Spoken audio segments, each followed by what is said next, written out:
नमस्कार प्यारे किसान भाइयों, हम आपके लिए गन्ना पेडी और गन्ना नौलक यानी कि गन्ना पौधे के बारे में आपके लिए गन्ना की कैसे ग्रोथ कर सकें, गन्ना का कैसे विकास कर सकें, गन्ने की कौन-सी प्रजाति अच्छा ग्रोथ करती है हम बताएँगे आपको और कौन-सी ग्रोथ करने के साथ-साथ कौन-कौन से कीटनाशक लगाने चाहिए, कौन से स्प्रे करने चाहिए समय पर, कौन से खादों का प्रयोग करना चाहिए गन्ना पेडी के लिए और गन्ना नौलक के लिए यानी कि पौधे के लिए कौन-सा करना चाहिए। तो किसान भाइयों हम आपके लिए पूरी जानकारी बताएँगे और इससे कैसे अच्छी ग्रोथ हो सके और हम आज आपके लिए पेडी गन्ने के लिए एक ऐसा यूनिक फार्मूला लाया हूँ जो कि आपके किसान भाइयों आपको ग्रोथ प्रमोटर और कौन-कौन से स्प्रे और कीटनाशक खाद के साथ मिलाना चाहिए, इसके बारे में हम आपको पूरी जानकारी बताएँगे। तो किसान भाइयों बने रहिए हमारे एग्रीकल्चर यूट्यूब चैनल पर। तो किसान भाई शुरू करते हैं हम। तो किसान भाइयों सबसे पहले हम आप बात करेंगे गन्ना पेडी के बारे में कि कौन-सा अच्छी ग्रोथ के लिए क्या-क्या करना चाहिए। तो किसान भाइयों सबसे पहले कि अपनी गन्ना पेडी में ग्रोथ करने के लिए सबसे पहले आपको ध्यान देना चाहिए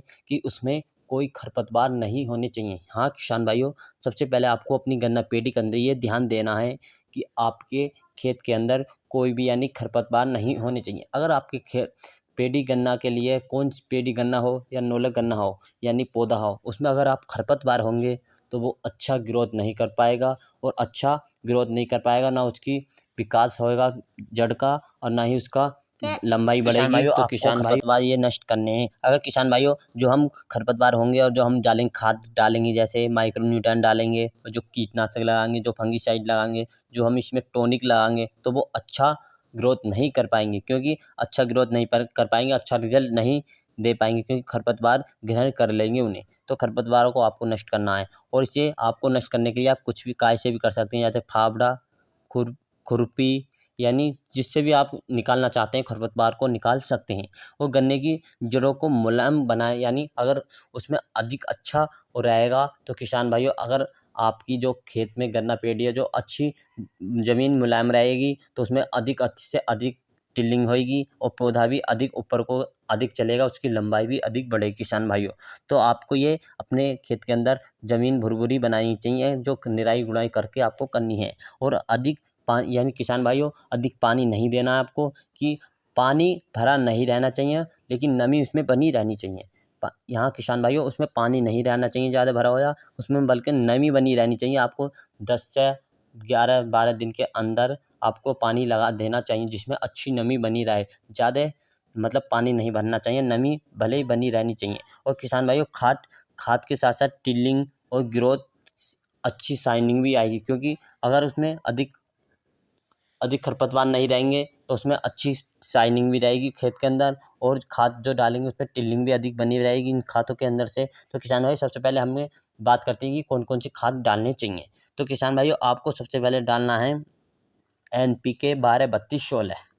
NPK 12-32-16 डालना है किसान भाइयों और ये बहुत अच्छा है, ये फुटवार होने के लिए और पौधे की लंबाई बढ़ाने के लिए काफ़ी अच्छा है, इसे आपको डालना है ये NPK 12-32-16। और किसान भाइयों इसके साथ आपको डालना है यूरिया। किसान भाइयों यूरिया डालने से पहले हम बात करते हैं NPK की कितनी मात्रा गिरनी चाहिए अपने खेत के अंदर, पेडी हो या पेडी के अंदर। सबसे पहले आपको पेडी के अंदर आपको NPK 12-32-16 की मात्रा गिरनी है 75 किलोग्राम प्रति एकड़ इसकी मात्रा गिरनी चाहिए। अगर आप किसान भाइयों कम यानी कि आप अधिक नहीं गिर पाते हैं तो आपको लगभग 50 किलोग्राम आपको 1 एकड़ के अंदर NPK गिरना है 12-32-16 किसान भाइयों। और किसान भाई अगर आप अच्छे खाते पीते हो तो आप 75 किलोग्राम गिर सकते हो अपने खेत के अंदर। तो किसान बात करते हैं यूरिया के बारे में। तो यूरिया किसान भाइयों आपको डालना है इसमें जो यूरिया की मात्रा डालनी है तो किसान भाइयों इसमें यूरिया ज़्यादा नहीं लेना है, 25 से 30 किलोग्राम यूरिया लेना है। 25 से ही 30 किलोग्राम यूरिया लेना है पेडी के अंदर किसान भाइयों। और जो पौधा है उसके अंदर भी आपको 25 से 30 किलोग्राम यूरिया ही लेना है। किसान में बात करते हैं अगले दूसरे तीसरे खाद के बारे में। तीसरा खाद कौन सा डालना चाहिए तो तीसरा खाद किसान भाइयों आपको डालना है सल्फर।